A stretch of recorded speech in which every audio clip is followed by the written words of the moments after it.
1,000 words, isn't it? This is what we are here for tonight. In John's Gospel, the Eucharist, the institution of the Eucharist, is not in the words as it is in Matthew, Mark, and Luke, but it's connected to this: Jesus serving, washing the feet of his disciples. Bishop Bosco, our previous bishop, before Bishop Brandt, who has now passed away, wrote one pastoral letter in his 17 years as bishop. I think he stayed on a little longer till they replaced him. But he wrote one pastoral letter, and this was the picture used with it: the Eucharist and service. The Eucharist and service. We don't just worship Jesus in the Blessed Sacrament, in the Eucharist, for our own personal piety. If we affiliate ourselves with him, if we draw closer in union with him, what change does that make in us? As we hear tonight, I have given you a model and example. Now, what are you going to do? It has to rub off on us.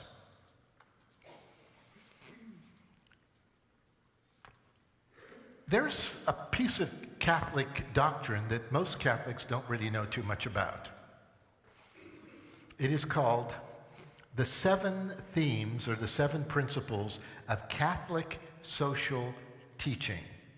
The American bishops have put this together. It's really part of the new catechism. It was not in the old one. 7 themes. And we might say, if Jesus is asking us to wash the feet of others, what does that mean today? We're going to ritualize that in my washing the feet of 12 people tonight. But that's a symbol and a ritual for the kind of lifestyles the disciples of Jesus have to live. These 7 items kind of put the washing of the feet in perspective. This is what they are. These are principles that we have to somehow integrate into our thinking and our acting. The dignity of every human person.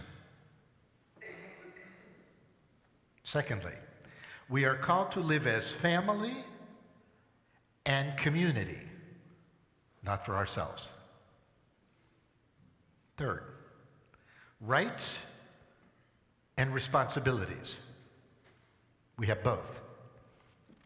Not just give me my rights. What are my responsibilities to you? We are called to stewardship. We're all gifted. What are we going to do with it? The option for the poor and the vulnerable. We cannot ignore the underclass, the poverty in all of its forms that is under our noses all the time, near and far. The dignity and rights of workers in this time when we're looking for any kind of sustainable employment. And solidarity.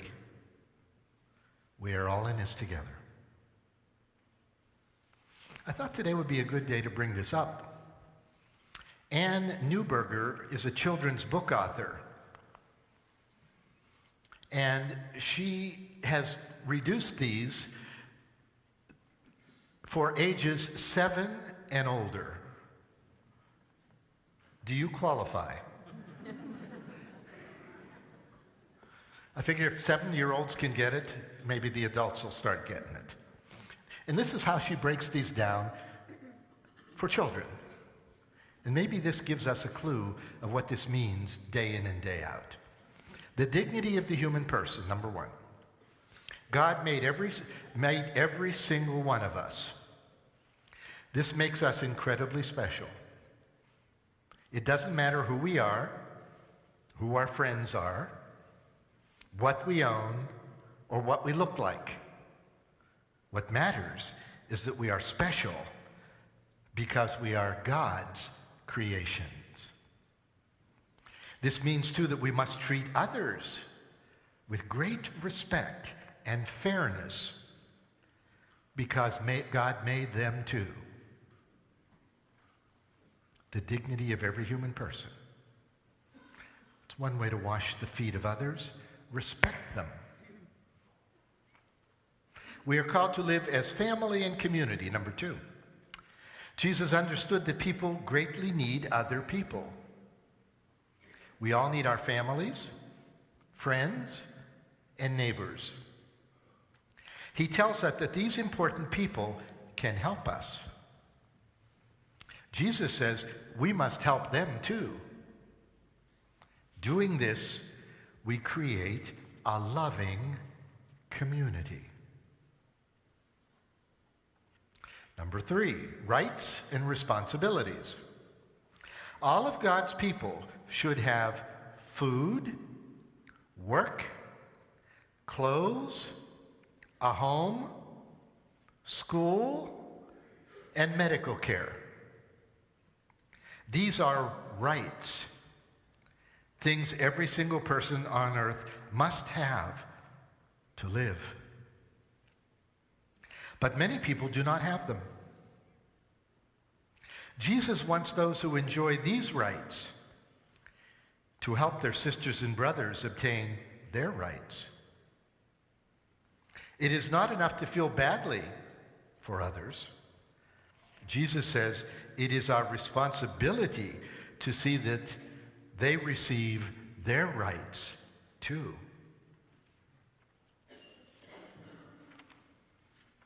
We are called to stewardship. Number 4. The earth and all life on it is God's creation. We are called to take care of it because it is a holy gift from God and the only place we can live. When we make bad or thoughtless use of the earth's resources, many people suffer. When we make poor choices about how we treat other living things, people, animals, plants, we cause life to be less than God intends. Making wise choices about the care of God's creation is called good stewardship. Number 5, an option for the poor and the vulnerable. And that's every one of us at one time or another. Every person needs food, water, work, housing, school, and medical care. Those who do not have these are poor. Our church teaches that these brothers and sisters must be treated with extra respect and extra care and given what they need. Those who are not poor must share what they have with the others. And by the way, it's not in here, that's not communism. Let's get over that.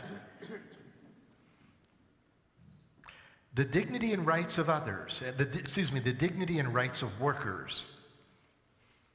All persons work. There are many kinds of work. In each job, workers deserve to have safe conditions, reasonable hours, and fair wages. They deserve this because they are made by God. Our work gives us the means to live, but it can also be a chance to use the talents God gives us. Our work is our way of cooperating with God to create our world. And finally, solidarity. The world's peoples are interdependent. That means we need each other if we are to live. We must work together if we are to go on living. And when we share our lives with our sisters and brothers around the world, we will become the best that we can be. Even though there are huge differences among us, we are still one family family of God.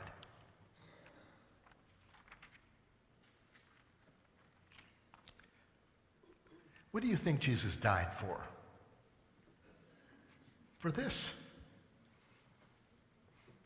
This is our call, this is our dignity, this is our destiny.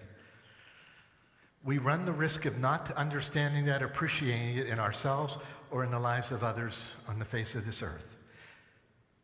And the news reports it daily, that we don't get it. As we celebrate the foot washing tonight, symbolizing Jesus' concern for the whole of creation, not just a few, all. Especially as Pope Francis says, the fringe. Whoever we are, fringe. We talk about fringe as they.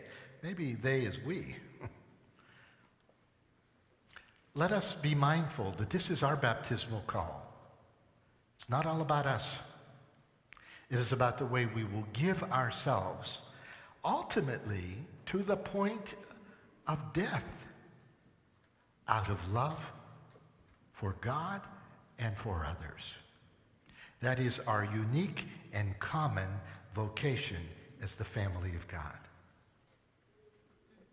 Let us resolve again this year to wash those feet. Let us also realize we don't always have to add to what we're already doing.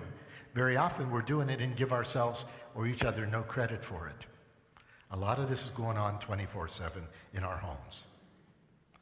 Let's celebrate it where it is, be grateful where it is, and where it is lacking.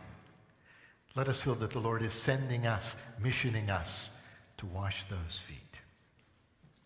So as we do this ritual this evening, and as we're watching this go on, meditate about what this means for you and your lives, and where the Lord is directing all of us to go deeper into this mystery of love that binds us to Him, to each other, and makes us one family of God.